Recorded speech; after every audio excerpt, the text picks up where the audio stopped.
Sister குஷி குஷியா இருக்கிறீங்களா? ஓம் சாந்தி brother. குஷி குஷியா இருக்கிறோம். ஸோ ரொம்ப பரவலாக இப்ப சமீப காலமாக சிவராத்திரி கண் விழிக்கிறதுக்கு ஒரு தவறான உதாரணம். நம்ம கூட ஒரு வீடியோல பேசியிருந்தோம் இல்லையா? முதுகெலும்பு ஸ்ட்ரைட்டா இருக்கணும், பிரபஞ்ச சக்தி ஆமா. இறங்கும், இப்படி எல்லாம் சொல்லிட்டு இருந்தாங்க. ஆமா. அதுல ஆக்சுவலா உண்மையிலே புராண கதைப்படி பாத்தீங்கன்னா ஒரு 3 கதை வரும். ஸோ அதுல 2 கதை ஞாபகம் இருக்குது. ஒண்ணு வந்து உலக அழிவு காலத்தில் வந்து பார்வதியும் தேவர்களும் சிவனை நோக்கி தவம் பண்ணுவாங்க. உலக அழிவுல இருந்து காப்பாத்துறது சொல்லி. சோ அது ஒரு கதை. அடுத்த கதை வந்து இன்னும் சுவாரஸ்யமா இருக்கும். என்னன்னா ஒரு வேடனை புலி துரத்திட்டு வரும். உடனே அவன் பக்கத்துல இருக்கிற ஒரு மரத்து மேல ஏறிக்குவான். அப்ப அது போகும் போகும்னு பார்ப்பான், அது போகவே போகாது. நின்னுகிட்டே இருக்கும். அப்படியே இருட்டிடும்.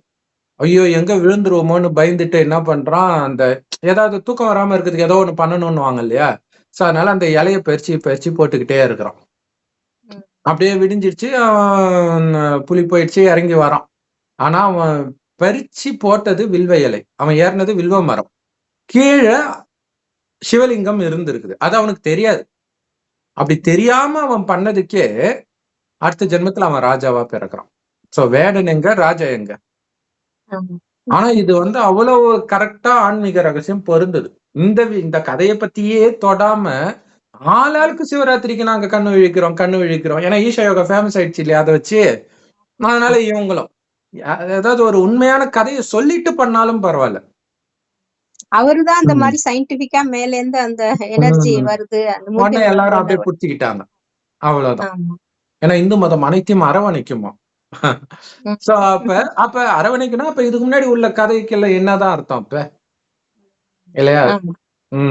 சோ அப்ப இந்த வில்வ இலை வந்து சிவனுக்கு உகந்த இலை.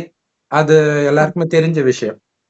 ஆனால் அது உண்மையில் அந்த வில்வம் என்ன அப்படிங்கிறது பாத்தீங்கன்னா, ஒரு தடவை வழக்கமா சிவன் கூட தான் பார்வதி இருப்பாங்க புராண கதைகளை பாத்தீங்கன்னா. ஆனா சில சமயம் இருக்க மாட்டாங்க. அப்படி இல்லாத பொழுதுதான் பார்வதிக்கு பிரச்சனை ஆகும். அப்பதான் கோபம் கொண்டு காளி ரூபம் எடுப்பாங்க. சிவனை விட்டு வெளில போனா காளி ரூபம் வந்துரும். சிவன் கூட இருக்கிற வரைக்கும் தான் சாந்தமா இருக்க முடியும். அதுவே ஒரு பெரிய ரகசியம் இல்லையா? நம்ம இறைவன் நினைவிலே இருந்தாதான் நம்ம அமைதியா இருக்க முடியும். இறைவனை மறந்தால் நம்மளும் காலி ஆயிடும். காலினா என்ன? ஆக்ரோஷமான குணம். அதான் கருப்பா காட்டுறாங்க. அந்த கருப்புன்றது மனிதனுடைய குணம். மனம் கருப்பாகும் போது அத உடல்ல காட்டுறாங்க. அப்ப அந்த மாதிரி ஒரு தடவை போகும்போது சிவன் சொல்லுவாரு, இது உன்னுடைய யாத்திரை, நீ தனியா தான் பண்ணணும். ஆனால் உனக்கு ஒரு பிரச்சனை வந்தா இதை நான் உனக்கு கொடுக்குறேன், வச்சுக்கோ, நீ அதை திறந்து பாருன்னு இருக்கும். பார்த்தா ஒரு வில்வ இலையை தான் கொடுப்பாரு. இலைய பார்த்தா எப்படி பிரச்சனை போகும் இல்லையா? அந்த காரு ஆட்டோ கண்ணாடி திருப்பினா எப்படி ஆட்டோ ஸ்டார்ட் ஆகுன்ற மாதிரி. சோ அப்ப அது எதை குறிக்குது அப்படின்னா, ஒரு ஜென்ரலா இலை வந்து மூலிகை, இந்த மாதிரி ஒரு மருத்துவ குணம் கொண்டதாக இருக்கும். அப்ப இங்க மனிதனுடைய விகாரம்ன்ற குணம், காமம், கோபம், பற்று, பேராசை, அகங்காரம்ன்ற பெரிய நோய் புடிச்சிருக்குது ஆயிரக்கணக்கான வருடங்களாக. அந்த நோயை நீக்கக்கூடிய மருந்தை கடவுள் கொடுக்கிறார் ஞானமாக. அதை அவங்க இலைய காட்டிட்டாங்க. அதே ராமாயணத்துல பாத்தீங்கன்னா சஞ்சீவினி மூலிகைன்னு சொல்லிட்டாங்க. இது எல்லாமே கடவுள் கொடுக்கிறது. வந்து இந்த 3 கண்ணு மாதிரியே இருக்கும். இந்த பக்கம் 2 இலை, மேல ஒரு இலை அப்படி இருக்கும். நெற்றிக்கண் மாதிரி ஒண்ணு இருக்கும், இந்த பக்கம் 2 கண்ணு மாதிரி இருக்கும். அதனாலதான் அது வந்து சிவனுக்கு உகந்த இது. மருத்துவ குணமும் இருக்கு. விஷத்தை எல்லாம் எடுக்கும் அந்த வில்வ இலை. முக்கண் மாதிரி தெரியுதுங்கிறதுனால அது பார்த்த உடனே சிவன் ஞாபகம் வரும் நமக்கு. அதுக்காக அது ஃபேமஸ். உத்தராட்சத்தை பார்த்தாலும் நமக்கு சிவன் ஞாபகம் வரும். ஏன்னா விதை ரூபமா இருக்கிறாரு கடவுளுங்கிறதுனால.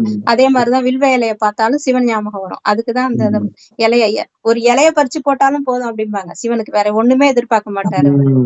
அலங்காரம் எதுவுமே எதிர்பார்க்க மாட்டாரு. ஒரு இலைய பிரிச்சு போட்டு நம்ம உள்ளார்ந்த மனசால அன்பா நினைச்சா போதும் அப்படிம்பாங்க. அதுக்கு இன்னொரு காரணம் என்னன்னா, இது எல்லாமே ஒரு காலத்தில் நடக்கிற விஷயத்தோடைய நினைவு. அது எப்ப நடக்குது அப்படின்னா, கலியுகத்தின் இறுதியில தான் உண்மையிலே இறைவன் வரார். வந்து இந்த ஞானத்தை கொடுக்கிறார். இந்த ஞானத்தை கொடுக்கும் பொழுது அனைத்தையும் இழந்திருக்கிறோம். பூ போட்டு அர்ச்சனை பண்ற அளவுக்கு கூட முடியாத அளவுக்கு பூவுடைய விலை எங்கேயோ ஏறிடுச்சு. மனிதனுடைய வருமானமா கீழ் நோக்கி போயிட்டு இருக்குது. சோ அது கடவுள் சொல்லுவாரு, அந்த பாலாபிஷேகம் பண்ணுவாங்க. அந்த பால் கூட தண்ணி கலந்து ஊத்துறாங்க அப்படின்னா கடவுள் சொல்லுவாரு. சோ அந்த மாதிரி ஆயிடுச்சு இன்னைக்கு உலகம். சோ அந்த மாதிரி நேரத்தில் இறைவன் கொடுக்கிற, ஏன்னா இறைவனுக்கு உங்களால என்ன கொடுக்க முடியும்? நீங்க கொடுக்கறதுலாம் அந்த வில்வ இலைக்கு சமம் இல்ல, எதுவுமே இல்ல. ஆனா ஆனா கடவுள் கொடுக்கிற ஞானம் இருக்கு பாருங்க, அது பல கோடி, ஒரு ஒரு வார்த்தையும் பல கோடி ரூபாய் மதிப்பு வாய்ந்தது. சோ அந்த வார்த்தையினால் அவர் என்ன பண்றாருன்னா, ஆதியில் தேவனிடம் வார்த்தை இருந்தது, பிறகு தேவனாகவே அது இருந்தது, அதை வைத்து உலகம் படைக்கப்பட்டதுன்ட்டு பைபிள்லயும் இருக்கும். கடவுள் வருவது ஞானத்தை கொடுப்பதற்காக. கலியுகத்தின் இறுதியில, அதாவது உலகம் அழியும் போது, அதுக்கு முன்னாடி கதை சொன்ன இல்லையா, அழியிற நேரத்தில் இவங்க தவம் கிடந்தார்கள் அப்படின்ட்டு.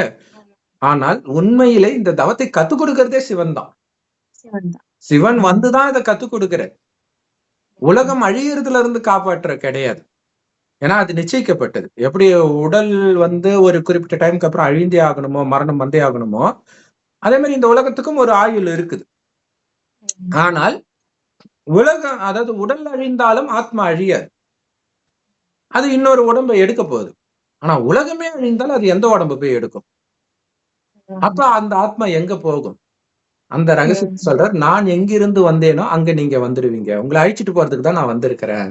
அதுதான் செம்பொன் நிறமான ஒலி உலகம். பரந்தாமன் இந்துக்களும் பரலோகன் கிறிஸ்தவர்களும் சொல்றாங்க. உண்மையில அந்த சிவபெருமானைத்தான் அல்லாஹ் பரமபிதான் மற்ற மதத்துல சொல்றது கடவுள் ஒருத்தர் தான். சோ அவர் சொல்றாரு, என் ஒருவனை நினைவு செஞ்சுக்கிட்டே இருங்க, உங்களையும் ஆத்மானு உணர்ந்து நினைவு பண்ணுங்க. உடம்புன்னு நினைச்சு இவ்வளவு நாள் நீங்க பண்ணது பக்தி. சோ அப்படி நினைக்காம வெறும் ஆத்மானு உணர்ந்து நினைவு பண்ணுங்க அப்படின்னு கடவுள் சொல்றாரு. சொல்லுங்க சிஸ்டர். இல்ல, இந்த உடம்புக்கு வயசாகும் போது நோய் எல்லாம் கடைசியில இந்த உடம்புல இருக்க முடியாதுன்னு நினைக்கும் போது ஆத்மா இந்த உடலை விட்டு வெளியேறி புது உடம்பு எடுக்குது இல்லையா, அடுத்த பிறவி வரும்போது.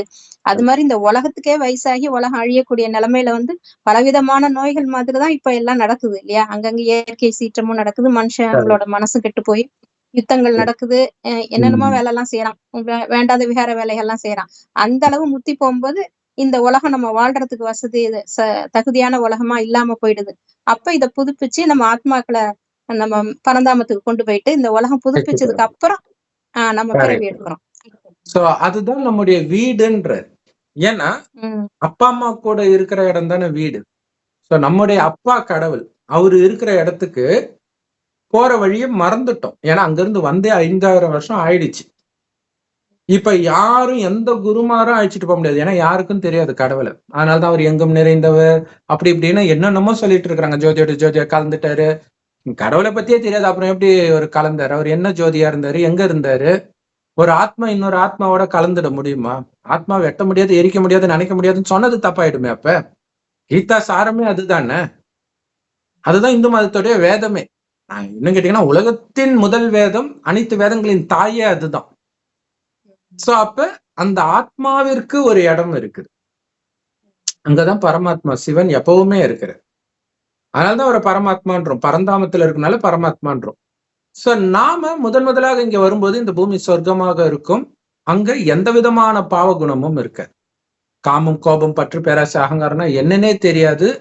அந்த அன்பு, அமைதி, தூய்மை, ஆனந்தம் தான் உங்க பார்வையில, வார்த்தையில, எண்ணத்துல சதா இருந்துகிட்டே இருக்கும். எல்லார்கிட்டயும், விலங்குகள் கிட்ட கூட.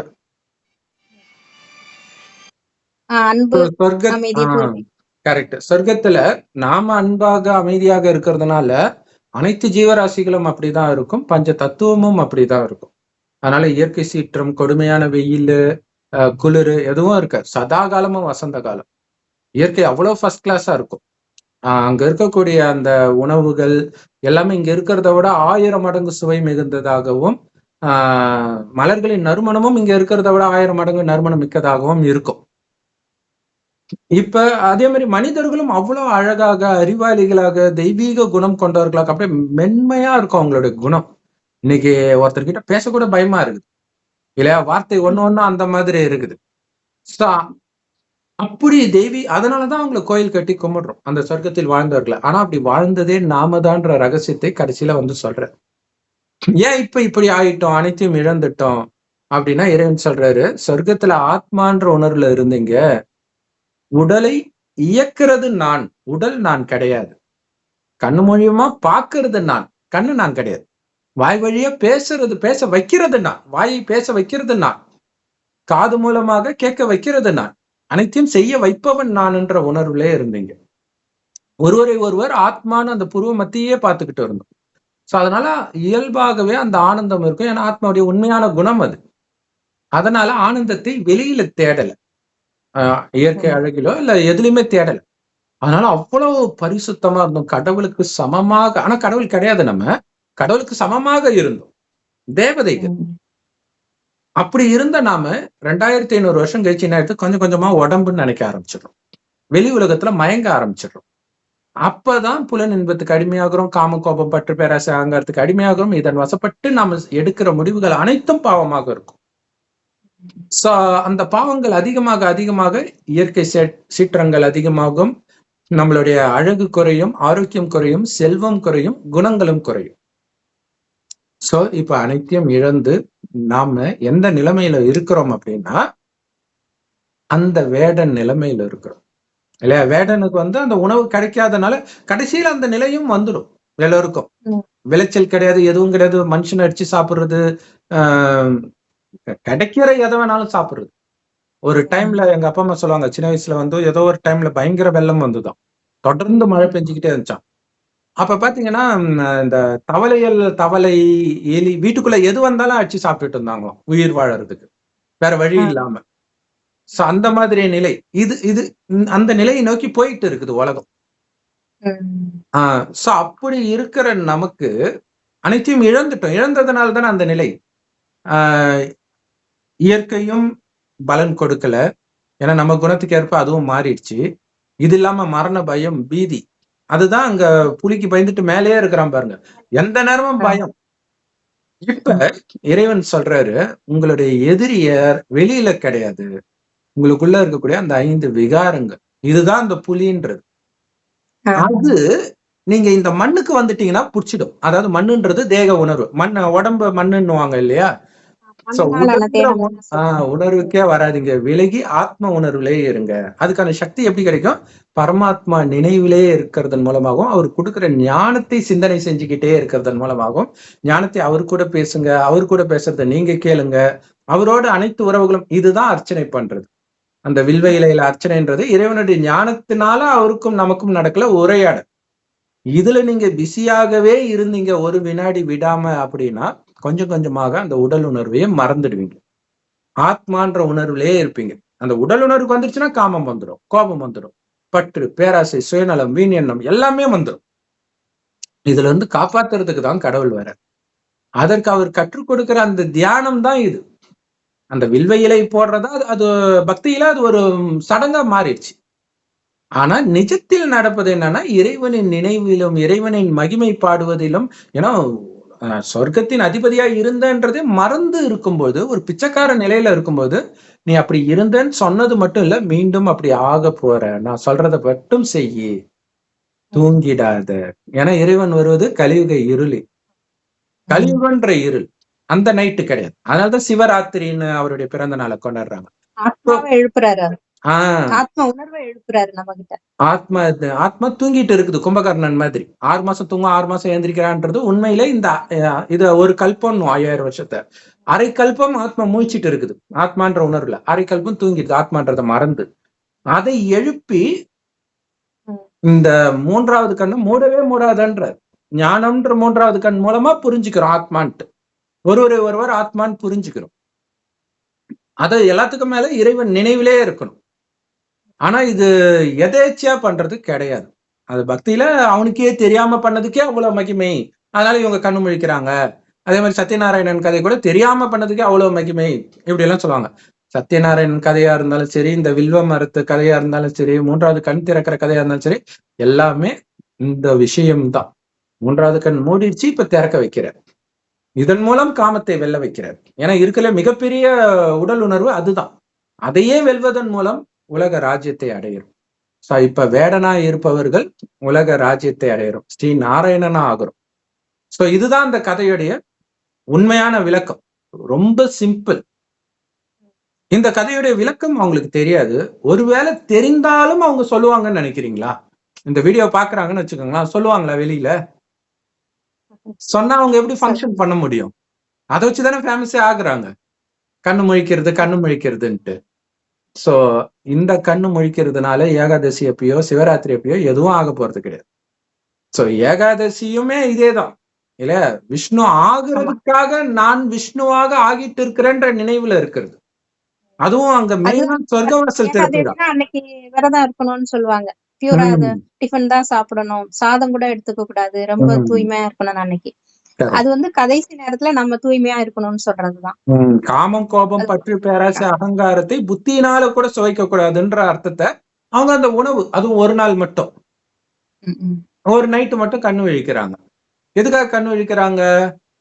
அந்த சொர்க்க வாசல் திறக்கிறத பாக்கணும். அது கரெக்டா 5 மணிக்கு தானே திறக்கிறாங்க. அலாரம் வச்சு ஏந்திரிக்க வேண்டியதானே, எது கண்ணு முழிக்கிறாங்க இல்லையா? அப்ப இங்க ஒரிஜினல் விஷயம் என்னன்னா, சொர்க்கம் எப்ப வரும்ன்றத கடவுள் சொல்ல மாட்டார். இந்த உலகம் அழிந்து அது வந்துடும், ஆனா உலகம் எப்ப அழியும்னு சொல்ல மாட்டார். எல்லாத்துக்கும் மேல இந்த உடலை விட்டு உயிர் எப்ப பிரியுதோ அதோட உங்க கதை முடிஞ்சிச்சு இல்லையா?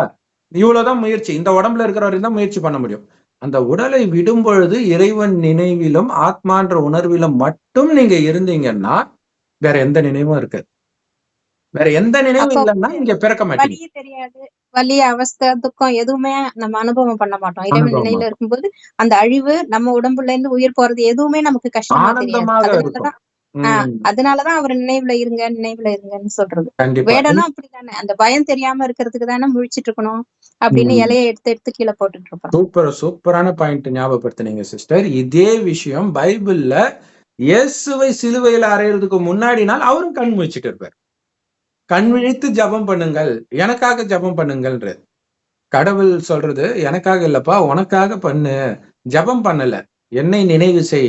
ஒண்ணு கடவுளை நினைக்கிறதுனால நமக்கு அவருக்கு எந்த லாபமும் கிடையாது. நாம அவரை மாதிரி தூய்மை ஆகுறோம். ஏன்னா கடவுள் சொர்க்கத்துக்கே வர்றது கிடையாது, அவர் பரந்தாமத்துக்கே போயிடுவார். அதனாலதான் அன்பே சிவன்றோம். சோ அப்ப அவருடைய நினைவு அதனாலதான் இன்னொரு கதை கூட இருக்கும் கிறிஸ்தவ மதத்துல கூட. கடவுள் வந்து திருடன் மாதிரி மணமகனாக வருவார், எந்த மனவாட்டிகளும் மூச்சிட்டு இருக்கிறாங்களோ அவங்களை அழைச்சிட்டு போவார். அதுக்கப்புறம் லேட்டா போறவங்களுக்குள்ள போனாங்கன்னா சொர்க்கத்தின் வாசல் மூடப்படும். அப்ப அந்த விழித்திருங்கள், கரெக்ட். அப்ப இதுல என்னன்னா, இதை பற்றி எதுவுமே தெரியாமலே விவேகானந்தர் கரெக்டா சொல்லிட்டார் இல்லையா? ஏதோ அரை சவை விழித்திரு, எழுந்து தனித்திரு, அது வள்ளலார் சொன்னது. இவரும் அதே மாதிரி ஏதோ ஒண்ணு சொல்லுவார், லட்சியத்தை அடையும் வரை கண்ணயராதீர்கள் அப்படின்ட்டு சொல்லுவார்.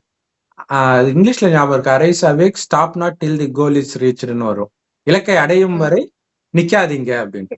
அது உண்மையிலே இதுக்குதான் பொருந்தும். ஆன்மீகத்தில் முன்னேற்றம்னா இதுதான். ஆத்மா உயர்ந்த நிலை என்னன்னா சொர்க்கத்தின் ஆரம்பத்திலே பிறக்கிறது தான். அங்கதான் எல்லா செல்வமும் இருக்கும். நம்மளுடைய ஆத்மாவுடைய நிலை மிக உயர்ந்த நிலையில இருக்கும். சோ அங்க போகணும்னா எந்த நேரம் வேணாலும் கடவுள் கூப்பிட்டுருவார் இல்லையா? இந்த உடலை விட்டு உயிர் பிரிகிற நேரம் ரெடியா அப்படின்னு சவுண்டு கூட கேட்கும்ன்ற அந்த செகண்ட், ஐயோ என் கணவனை கூப்பிடுறேன், என் குழந்தைய கூப்பிடுறேன், ஐயோ நான் சொத்து ஏத மறந்துட்டேனே, இப்படி எல்லாம் நினைச்சீங்கன்னா முடிஞ்சு போச்சு. அதுக்குதான் அப்பப்ப கணக்கு முடிச்சுக்கிட்டே வாங்கன்ற, எப்பயும் போறதுக்கு தயாரா இருக்கணும்ன்ற. சோ அதுதான் கண் விழித்து இருப்பது. அதைத்தான் அவரு அந்த மரக்கிளையில, அதாவது உயர்ந்த நிலையில இருந்து, கடவுள் இந்த உங்களை பொறுத்த வரைக்கும் இந்த கலியுகமே அழிஞ்சிடுச்சு, உங்களுக்காகவே நான் ஒரு உலகத்தை படைச்சிருக்கிறேன், அது சூக்ஷ்ம லோகம்ன்றார். கடவுள் இருக்கிற பரந்தாமத்துக்கும் நாம இருக்கிற பூமிக்கும் இடையில் உள்ள ஒரு ஒளி உலகம். புத்தினால அங்க வந்துருங்க. அங்க எப்படி வர முடியும் அப்படின்னா, இங்க இருக்கிற எதுவுமே உங்களுக்கு ஞாபகம் இல்ல. அங்க இருக்கிறதும் ஏஞ்சல், மலக்குகள் அப்படின்லாம் எல்லா மதத்திலுமே சொல்றாங்க. அங்க இருக்கிறவங்களுடைய வேலை என்னன்னா, இறைவன் என்ன வேலை பண்றாரோ அதேதான். எல்லோருக்கும் சக்தி கொடுத்துக்கிட்டே இருக்கணும். ஏன்னா இந்த ஞானத்தை எடுப்பதற்கும் ஒரு சக்தி தேவைப்படுது. சோ அதை கொடுத்துக்கிட்டே இருக்கணும். அப்ப உங்களுடைய கவனம், கடவுள் சொல்லார், ஒரு கண்ணுல பரந்தாமம் தெரியணும், இன்னொரு கண்ணுல சொர்க்கம் தெரியணும். ஏன்னா பரந்தாமத்துக்கு போயிட்டு தான் நம்ம சொர்க்கத்துக்கு வருவோம். அப்ப இது சதா ஞாபகம் இருக்கணும். இப்ப பரந்தாமத்தின் கதவும் அடைப்பட்டுதான் இருக்குது, அதுவும் திறக்கல. எல்லா ஆத்மாவும் மேல இருக்கிறதெல்லாம் கீழே வந்து உலக அழிவு நடக்கும்போதுதான் மறுபடியும் மேல போக முடியும். அதனால இப்ப போக முடியாது. ஆனா உங்களுடைய கவனம் நீங்க இங்க இருக்கிறீங்க, இருந்துட்டு டக்குன்னு நான் மேல போகணும், சொர்க்கத்துக்கு வரணும். இதேதான் ஞாபகம் இருக்கணும்ன்ற. இதை நம்ம அறியாமல் இந்து மதத்துல சுடுகாட்டுல வெட்டியான்னு இத சொல்ற. அந்த பானைய தூக்கிட்டு பணத்தை சுத்தி வரும்பொழுது சொர்க்கம் போறோம், கைலாயம் போறோம், சொர்க்கம் போறோம், கைலாயம் போறோம். இதை சொல்லிக்கிட்டே நடங்கன்னுவோம். இந்த ஞானம் இருக்குது, ஆனா அவங்களுக்கு தெரியாது. அந்த கதையிலும் ஞானம் இருக்குது, வேடன் கதையிலும் அவங்களுக்கும் தெரியாது. பரவாயில்ல, ஆனா அந்த கதையாவது புடிச்சுக்கிட்டா பரவாயில்ல. சம்பந்தமே இல்லாம கண்ணு வீச்சா மேல இருந்து பிரபஞ்ச சக்தி வருது. ஒரு கிறிஸ்தவ மதத்துல ஏதோ ஒரு இயேசு பத்தி ஏதோ போட்டிருக்கும் போல இருக்கு. சோ அதுல ஒருத்தர் கமெண்ட் போட்டிருக்காரு, என்னடா நீ பிரபஞ்சான்ற யோகான்ற, நீ எப்படா பைபிளை பத்தி பேசுவேன்ற. அப்ப அவங்களுக்கு தெரியுது பைபிளை பத்தி தெரிஞ்சவன் அதை பேச மாட்டான்ட்டு. இந்து மதத்திலும் அந்த கதையோடைய உண்மையான அர்த்தம் தெரிஞ்சவன் அப்படி எல்லாம் பேச மாட்டான். உட்கார்ந்து இருந்த போது தூங்க மாட்டோங்கிறதுக்காக, படுத்தா தூங்கிடுவோம், அதனால உட்கார வைக்கிறதுக்காக இப்படி பிரபஞ்சம் அப்படி இப்படின்னு சொல்லி நிமிர்ந்து உட்காருங்கன்னு சொல்லி சொல்றாரு என்னமோ. என்னென்னமோ சொல்லிட்டு இருக்காரு. எப்பயுமே அவர் கடவுளை பத்தியே, அவரு தான் அங்க பெரிய ராஜா, உருட்டு மன்னன் அவர். இவங்க எல்லாம் சிற்றரசர்கள். அவர் என்ன சொல்றாரோ அது அப்படியே ஆமா அப்படின்ட்டு உருட்டி போட்டுட்டு இருக்கிறாங்க. ஏன்னா இவங்க எல்லோருக்கும் அன்னைக்கு அது ஃபேமஸ் ஆகிறதுக்கான ஒரு யுக்தியாக இருக்குது. ஏன்னா ஈஷா யோகா ஃபேமஸ் ஆனதுக்கு முக்கியமான காரணமாக அது பார்க்கப்படுது. சோ அதனால இவங்களும் அவர் அந்த ஃபங்க்ஷன் பண்ணிட்டு இருந்தாரு. உடனே அதே விஷயத்தை இவங்களும் பிடிச்சிட்டு ஃபங்க்ஷன் பண்ணிட்டு ஆடிட்டு பாடிட்டு இருப்பாரு. ஆனா முந்திலாம் அப்படி கிடையாது. சிவன் கோயில்ல போய் உட்கார்ந்து 6 கால பூஜையும் பண்ணுவாங்க. முழிச்சு உட்கார்ந்து நாம ஜெபம் சொல்லி, இந்த ஜெபங்கள் எல்லாம் சொல்லி, சிவன் கதைகளை சொல்லி எல்லாம் சொல்லி சிவன் நினைவிலே இருப்பாங்க மொத்தத்துல. இங்க டைவர்ஷன் ஆகுது, ஆட்டம் பாட்டம் எல்லாம் வேற மாதிரி ஆயிட்டு இருக்குது. ஆனா அங்க அப்படி கிடையாது, சிவனோட நினைவுல மட்டும்தான் இருப்பாங்க. 6 கால பூஜை பண்ணிட்டு, அல்லது சிவாலய ஓட்டம்னு சொல்லிட்டு ஒரு கோயிலுக்கா போயிட்டு இருப்பாங்க. நாகர்கோயில், திருநெல்வேலி சைடு எல்லாம் பாத்தீங்கன்னா ஒரு கோயிலுக்கும் ஓடிக்கிட்டே இருப்பாங்க. சிவாலய ஓட்டம் அப்படின்னே சொல்லுவாங்க. முக்கியமான சிவாலயங்களுக்கு நடந்து நடந்து நடந்து போய் இந்த 6 மணிக்குள்ள அவ்வளவு சிவாலயத்தையும் முடிச்சுட்டு அந்த பூஜையை பார்க்கணும். Super super. இது இங்கேயும் நடக்குதுன்னு தான் நினைக்கிறேன். அப்படி பார்த்திருக்கிறேன், நானும் பார்த்திருக்கிறேன். ஒரு கோயில் முடிச்சுட்டு அடுத்தது இன்னொரு கோயிலுக்கு போகணும் அப்படின்னு சொல்லுவாங்க. மற்றவங்க அதே கோயிலே சுத்திக்கிட்டே இருப்பாங்க. அந்த பூஜை வர வரைக்கும் சுத்திக்கிட்டே இருப்பாங்க. எப்பயாச்சும் ரெஸ்ட் எடுப்பாங்கன்னு நினைக்கிறேன். அதான் அந்த பூஜை நடக்கும்போது ஒரு இடத்துல நிப்பாங்க, மத்த நேரம் சுத்திக்கிட்டே இருப்பாங்க. தூக்கம் வரக்கூடாதுன்னு சுத்துவாங்க போல இருக்கு. சோ இதோட எக்ஸ்டென்ஷனாக அங்க கிரிவலத்தை சுத்துறதும் ஸ்டார்ட் ஆயிடுச்சு. ஆனா இங்க சுத்துறது என்ன அப்படின்னா, உன்னை இறைவனை நினைச்சுக்கிட்டே உங்க புத்தி சுத்தணும், வேற எதையுமே சுத்தக்கூடாதுன்னு அர்த்தம். கடவுளை தவிர எதுவுமே. அப்படி இருக்கும்போது ஈஷா யோகா சத்குரு டான்ஸ் ஆடுறத பாத்துக்கிட்டு இருந்தீங்கன்னா என்ன அர்த்தம்? அவர் சிவன் நினைச்சிட்டு பாக்குறதா? அப்படிதானே அங்க அர்த்தம் ஆகுது இல்லையா? சோ அறியாமையின் உச்சத்துல இருக்கிறாங்க. ஆனா இதுக்கு பின்னாடி மிக அற்புதமான ரகசியம் இந்த வேடன் கதையில இருக்குது. அந்த பார்வதி தேவி கண் விழித்து இருக்கிறதும் அதுதான், ஆத்மாவை காப்பாத்திக்கிறதுக்காக. ஆத்மாவும் அழியாது, ஆனால் ஆத்மா மேல போயிடுச்சு, கீழே வரலன்னா அது திட்ட ஒரு மரணம் மாதிரி. இப்ப கோமால இருக்கிறவங்க அது ஒரு மரணம் மாதிரி தானே, எதுவுமே பண்ண முடியாது. அந்த மாதிரி ஒரு கோமா தான் அது, எந்த நினைவும் இல்லாம இருக்கும். சோ உயிரால எல்லாம் பண்ண முடியும் உடலுக்கு வந்தா அப்படின்னும் பொழுது, உடலே கிடைக்காம அங்கேயே இருக்கிறது ஒரு தண்டனை தானே. அப்படி அந்த தண்டனை அனுபவிக்காம டக்குன்னு நீங்க வர்றதுதான் நித்திய ஜீவன்ட்டு கிறிஸ்தவ மதத்துல சொல்றது. வள்ளலார் கூட மரணம் இல்லா பெருவாழ்வுன்னு சொல்றது இவங்களும் தெரிஞ்சு சொல்லல. பைபிள்ல கூட அது கரெக்ட் ரகசியம் வந்திருக்கும். பட் வள்ளலார் எந்த அர்த்தத்துல சொன்னாருன்னு அவருக்கே தெரியுமா தெரியாதான்னு தெரியல. எல்லாம் உட்கார்ந்துகிட்டு ஏதோ ஒரு என்னமோ ஒரு பசலை கீரை அதை சாப்பிட்டா நம்ம உயிரோட இருப்போம் அப்படி இப்படின்ட்டு இந்த உடம்ப பாதுகாக்கிறதுல அவங்களுடைய கவனம் போயிடுச்சு. இந்த உடலை முற்றிலும் மறந்தால்தான் நீங்க அங்க போகவே முடியும். இந்த உடலையோ உடல் சார்ந்த எந்த உறவுகளையோ இந்த உலகத்தின் எந்த விஷயத்தையும் மறக்கணும் நீங்க. அதுக்கு உயிரோட்டமான இறைவனை நினைக்கிறோம். இதுவரைக்கும் நம்ம சிலையை வழிபாடு பண்ணோம், தெரியாது.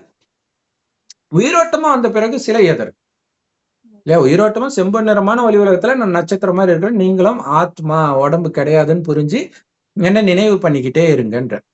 சோ இப்படி நினைவு பண்றதுதான் கண் விழித்திருத்தல். இரவுன்றது இந்த கலியுக இரவு. எல்லாமே அந்த காமம் கோபம் இந்த போதையில மூழ்கி கிடக்குறாங்க. அதுதான் உறக்கம். அந்த உறக்கத்துல இருந்து நம்ம விழித்து இருக்கிறோம். இந்த விழிப்பு நிலையிலே நீங்க இருந்தீங்கன்னா இறைவன் கூப்பிடும் போது டக்குன்னு போயிடலாம்.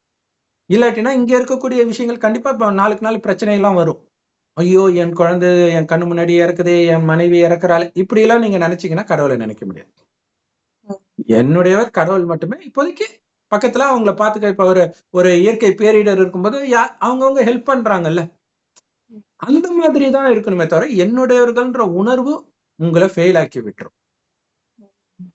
பற்ற விடணும். பற்றும் ஒரு கஷ்டம் தான். கடைசி நேரத்துல உயிர் போக விடாது, கடந்து இழுக்கும். பேயா இருந்தாலும் சுத்திக்கிட்டு இருக்கும். நிறைய பேயெல்லாம் அததானே சொல்லிட்டு இருக்குது, என் பொண்ணை கரை சேர்க்காமல் நான் போக மாட்டேன், இந்த உடம்பு விட்டு நீ போயிட்ட, அந்த உடம்பு விட்டும் போயிடும், ஒரு குறிப்பிட்ட காலம் வரைக்கும் தான் இருக்கும். ஆனா அந்த நினைப்பு அந்த கணக்கை உருவாக்கிக்கிட்டே இருக்குது, ஸ்ட்ராங் ஆக்கிக்கிட்டே இருக்கு. அந்த கணக்கெல்லாம் வெட்டுறதுக்காக தான் இந்து தெய்வங்கள் கையில அந்த கோடரி இருக்கும். அந்த வெட்டி இறைவனோட மட்டும் புத்தியை இணைக்கணும் அப்படிங்கிறது. சோ இதுதான் சிவராத்திரிக்கான விஷயமே தவிர நீங்க அன்னைக்கு நைட்டு கண் விழிக்கிறது அப்படின்றது அர்த்தம் கிடையாது. இன்னும் கேட்டீங்கன்னா, கண் விழிக்கிற பழக்கமே இல்லாதவங்க திடீர்னு அப்படி கண் விழிக்கிறதே உடலுக்கு பிரச்சனையை உண்டாக்கும். சோ அப்படி இல்லாமல் இருக்கணும். ஓம் சாந்தி. தேங்க்ஸ் ஃபார் வாட்சிங். Thank you sister.